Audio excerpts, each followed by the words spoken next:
ทักทายสบายดีและสวัสดีเด้อพี่น้องปองปายเบิดสุขุสุคนเนาะทั้งฝั่งลาวฝั่งไทยเสกแล้วแต่การยินดีต้อนรับเข้าสู่ช่อง YouTube บ่าวสอนไซแชนแนลอีกแล้วพี่น้องเอ้ยก่อนอื่นเบิดก็ฝากกดไลค์กดแชร์กดติดตามให้เด้อพี่น้องเอ้ยขอบอกขอบใจเนาะขอบคุณผู้ที่เข้ามากดไลค์กดแชร์กดติดตามให้บ่าวสอนไซสำหรับมื้อนี้บ่าวสอนไซก็ได้มาถ่ายเนาะบรรยากาศอยู่ภูดอยพี่น้องเนาะอยู่เขตภูดอย ว่าสิไปบ้านละม่องแต่ว่าบ่ได้ไปฮอดบ้านละม่องกลับมาก็เลยถ่ายบรรยากาศน้องเพิ่นเนาะ4คนพี่น้องเอ้ยอยู่แคมป์ทางบ่าวสอนไสก็เลยเข้ามาถ่ายคลิปน้องเพิ่น4คนเนาะชื่อน้องป๋องแล้วก็น้องสังแหน่เนาะพี่น้องมี4คนพี่น้องเอ้ยถ่ายบรรยากาศงามๆอยู่เขตภูดอยลาวใต้ให้ FC ได้เบิ่งได้ชมเด้อพี่น้องเอ้ย เพื่อบ่เป็นการศึกษาเสียเวลาก็ไปเบิ่งไปชมคลิปพร้อมกันเลยพี่น้องเอ้ยได้บ่สบายดีเพิ่นทุกคนเว้ยสบายดีสบายดีเนาะสิถามเนาะนี่น้องชื่อว่าจะได้เนาะซื้อปองน้องปองเนาะโดยอายุจักปีล่ะอายุ3ปีเรียนจบแล้วบ่เนาะยังบ่ยังเรียนบ่หรือออกยังเหียนเรียนม.ใดล่ะมสองม.2เรียนกับผู้วงนี่บ่โดยเรียนกับผู้วงม.2น้องเด้อชื่อก็ได้ลอยซีนินสินินโดยอายุจักปี4 ปี4 ปีเรียนห้องใดเนาะมม.3เป็นอยู่บ้านเดียวกันบ่โดยได้ละบ้านก็ได้น้องได้ซื้อจะได้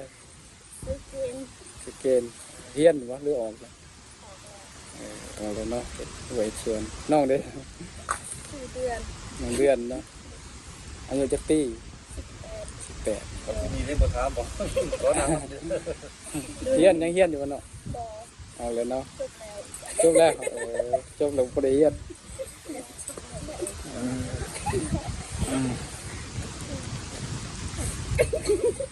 เอาไว้ละบ้านก็ได้ก็ได้ยินเองว่าสิไปว่าสิไปละม่องแต่ไปบ่ฮอดมันไกลหลาย ใกล้หลายแล้วบ่พวกกายเคลื่อนไปบ่โดยพวกน้องก็เคยไปบ่เคยไปบ่ละม่องเคยเนาะมันไกลเลยเนาะไปสุดอยู่หั่นบ่โดยสุดอยู่บ้านละม่องตามเบิ่งเนาะไปซื้อเลย ไปซื้อเลยอะไรอ้ายไปฮอดแต่ว่าอันนั้นน้องเคลื่อนนี่นะ เดี๋ยวว่าบนนี้นี่มันรักเก่าเนาะโดยก็ไปบ่ฮอดไปสิไปละม่องไปลินบ่เคยไปจักเทื่อนะเขาว่าวิวมันงามนะว่าขึ้นหันแล้วมันสูงแล้วถ่ายลงมาแล้วก็วิวมันงามซั่นก็เลยไปบ่ฮอด ไกลหลายมาแต่เช้าพุ่นพากันมาแต่เช้าเนาะโมงมาลิน เดียวกันเบิดบ่มาลินนี่เหรอผู้บ่าวยังหัวแน่นบ่ตัวบ่จัก บ่ทันมีดอกยังเฮียนอยู่เนาะตั้งใจเฮียนก่อน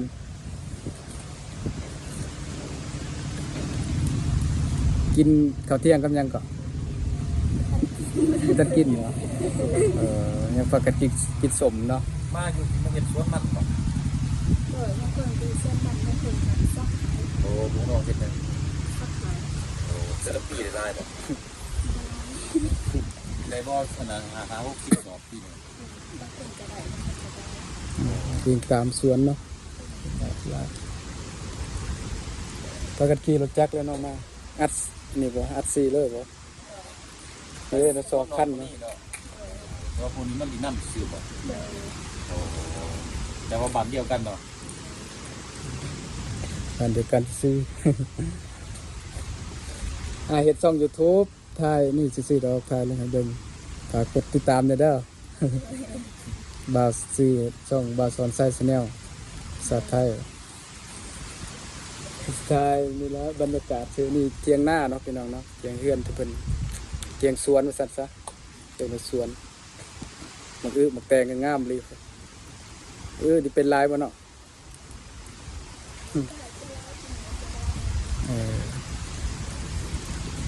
พ่อแม่บ่มานำเนาะปะจะมาเบิ่ง เลี้ยงงัวน้ำบ่นี่งัวเขาทางดีขนาดเนาะทางนี่พี่น้องทางดี ทางดีครับเพื่อนเรา แต่ว่ามันขึ้นภูขึ้นผาพี่น้องเอ้ยวิวนี่งามดีแต่เป็นภูเป็นผาเนาะเป็นภู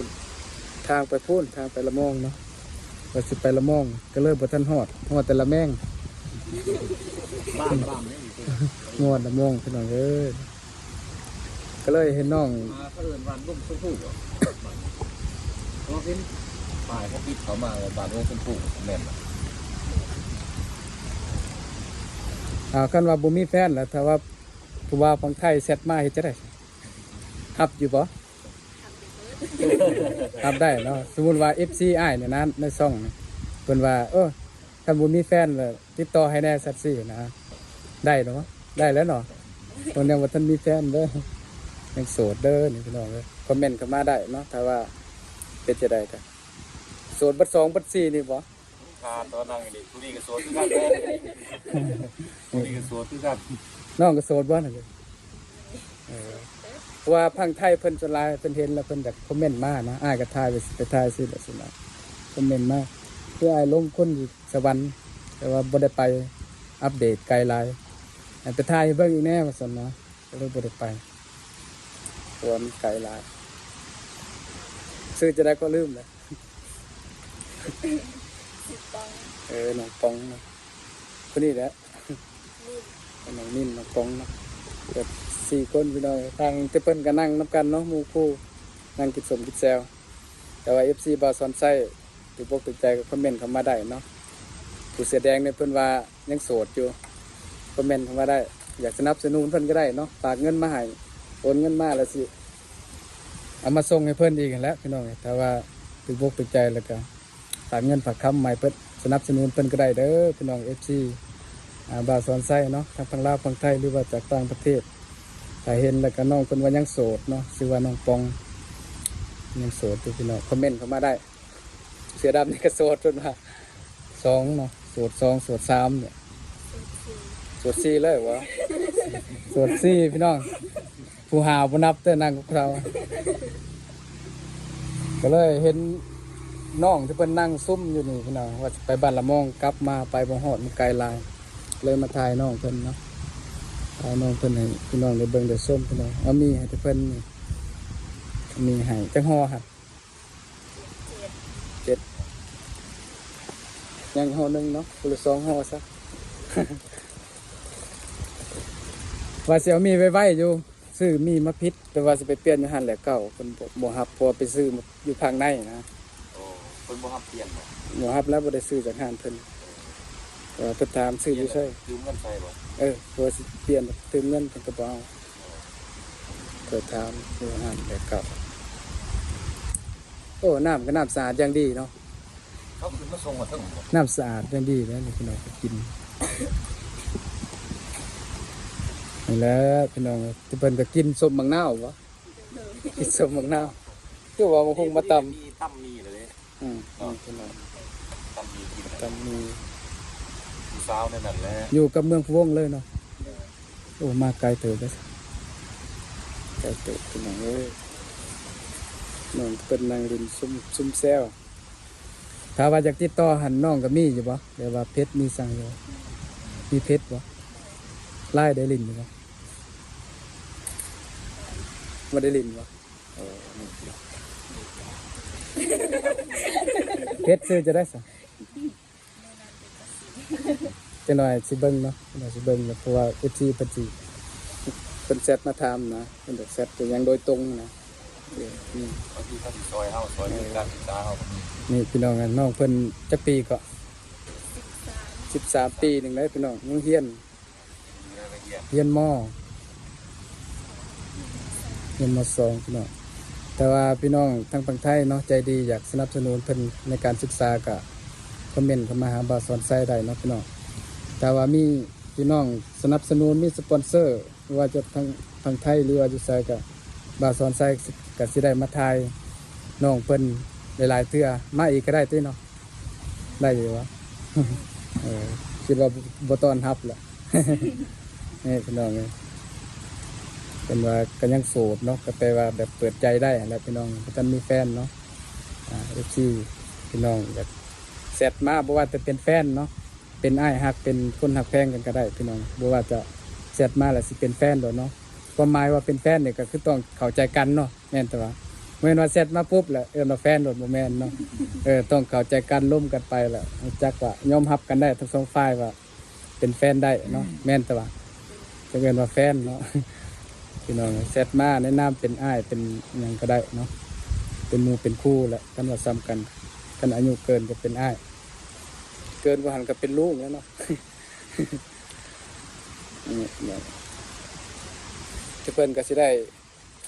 ตำมีแล้วคันว่าอยากกินสมเนี่ยตำมีกินหลายคนก็แซ่บได้เนาะก็กินผู้เดียวหันบ่อยากแซ่บก็ได้กินหลายคนก็เบิดไว้นะ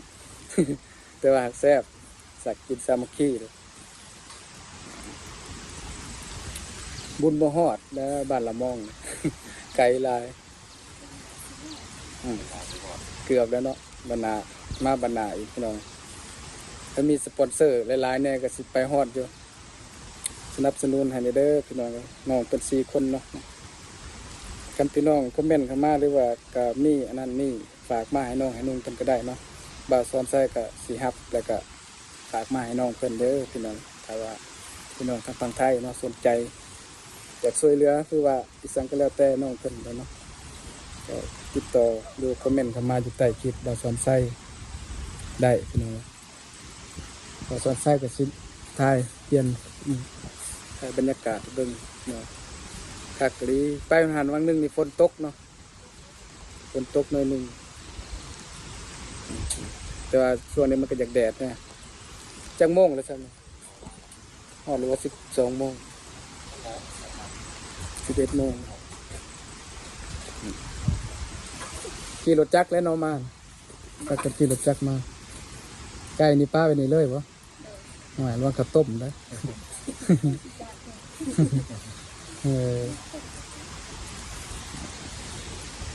จะเห็นน้องเพิ่นซุ่มแซวกัน4 คนด้วยแววทักทายเพิ่นก็ต้อนรับอย่างดีเนาะพี่น้องไงบ่ได้แบบว่าตีโตเนาะบางคนนี่เห็นในแล่นนี้ก็มีนะแต่ว่าอายกล้องนะบางคนแล่นกับเปล่าขอญาตมา เป็นอย่างดอกทายลงพวกน้องกับสิหูเนาะเคยดินเคยยังเห็นในทายลงให้เบิ่งสิเป็นหลายพี่น้องทางฝั่งไทยเพิ่นอยากเห็นหรือว่าวิวงามๆสั่งมาถ่ายเบิ่งพี่น้องเอาสุดท้ายนี่ก็สิขอจบไว้ซำนี้เนาะพี่น้องฝากกดไลค์กดแชร์กดติดตามในบ่าวสอนไส้นี่เด้อขอบคุณเนาะปกติก็มากดไลค์กดแชร์กดติดตามให้สบายดีกล้องเบิ่งฝากติดตามช่องให้เด้อสิ ว่าได้ว่าน้องเพิ่นก็ยังครั้งแรกเนาะพี่น้องยังพากันแบบว่าอายกล้องแล้วก็ชั่วเขินเนาะก็เป็นเรื่องธรรมดาเนาะเป็นเรื่องธรรมดาของคนเฮาที่ว่าแบบว่ามันก็เขินก็อายในครั้งแรกเนาะสำหรับคลิปนี้ก็ขอจบสำนี้ก่อนพี่น้องพบกันในคลิปใหม่เนาะถ้าว่าสนใจ